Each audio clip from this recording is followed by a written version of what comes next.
Hello class, Mr. Young here with 18.2. It's called The Radicals Take Control. We learned about radical Republicans in the last lesson. They basically thought that Lincoln wasn't being hard enough on the South and letting him back into the Union. And then Lincoln died, and then President Johnson becomes, Vice President Andrew Johnson becomes president. And his plan was pretty much the same as Lincoln's plan. And that's where we kind of pick up today. The Johnson plan for admittance wasn't very harsh at all. In fact, the radical Republicans thought Johnson was not being hard enough on the South. When the delegates from the new governments of the South arrived in Washington, D.C., the radicals would not seat them. They basically didn't accept these delegates, and they were determined to make the process of Reconstruction long and painful for all those folks in the South that had basically caused the Civil War.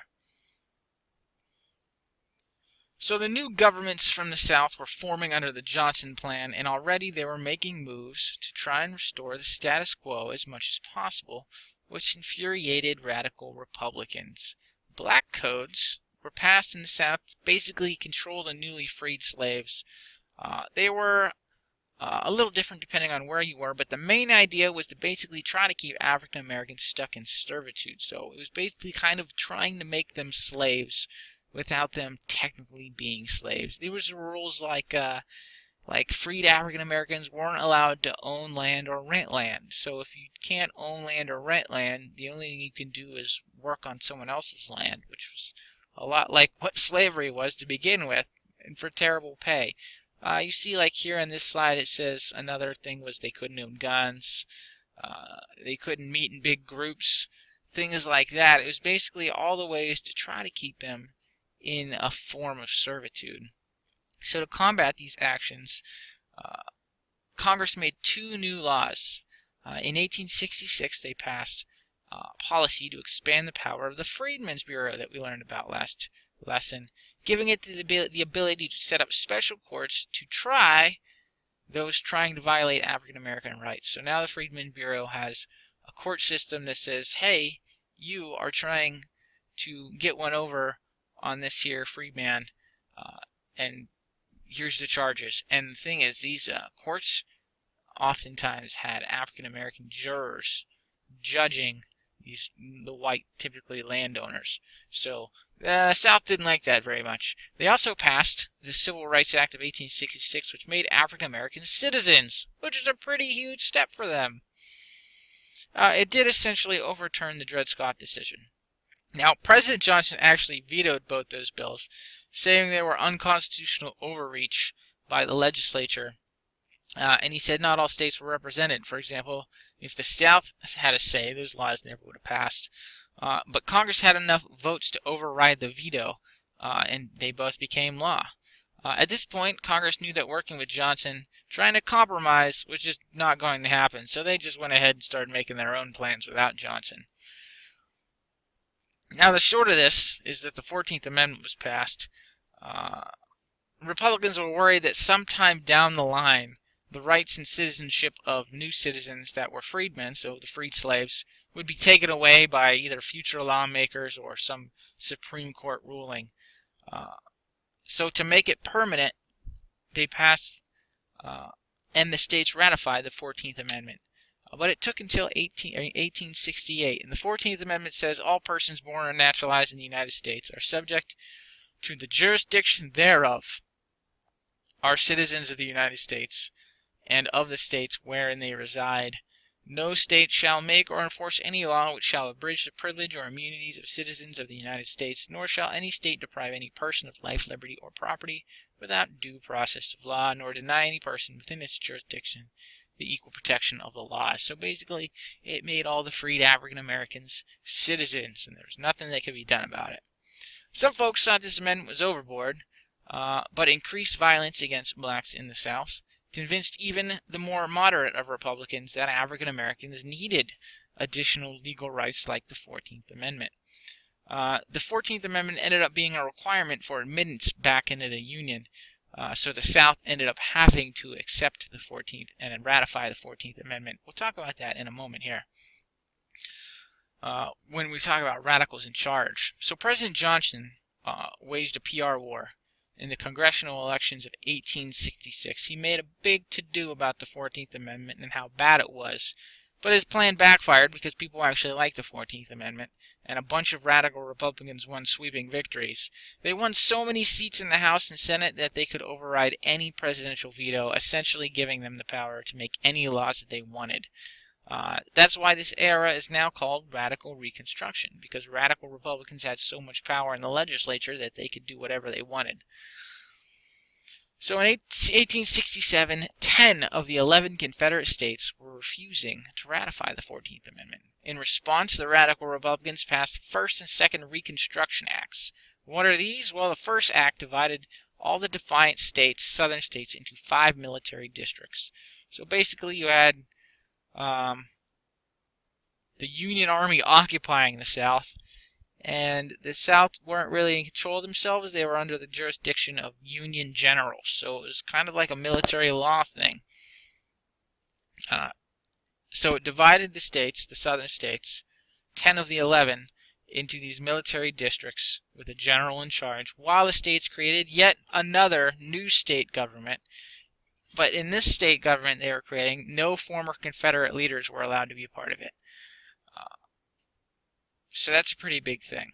It guaranteed voting rights to black men, and all the states needed rewritten constitutions. Of course, slavery would be banned.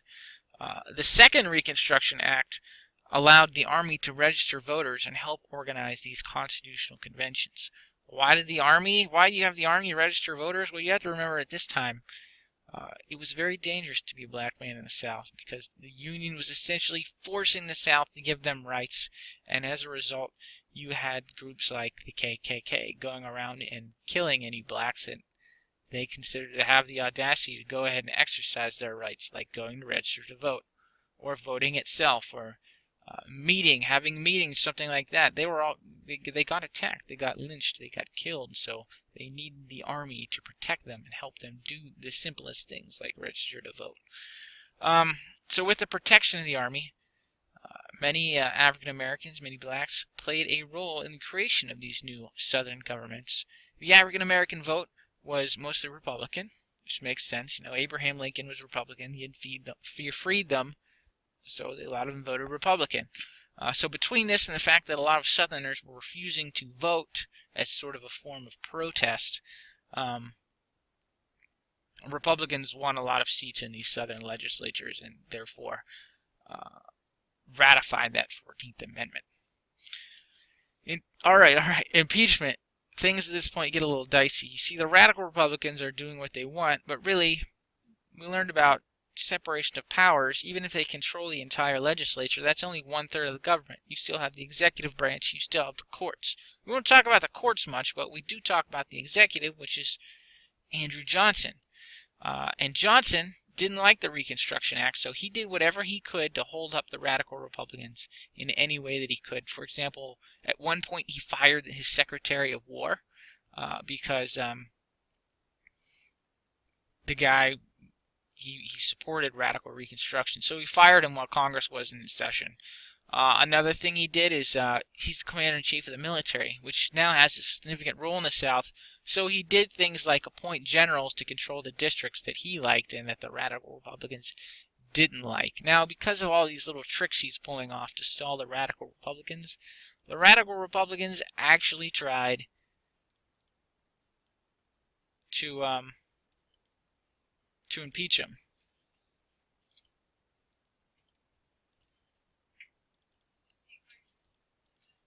My computer is starting to act funny. Anyways, they tried to impeach him, which is fancy talk for accusing him of wrongdoing and getting him kicked out of the presidency. In 1868, his case went to the Senate for trial, and basically everyone but the radical Republicans were like, he didn't do anything wrong, he just did with what's in his powers as a president. So he wasn't impeached. It would have required a 2/3 majority, but they couldn't get it because everyone was like, this is a political assassination. This isn't right.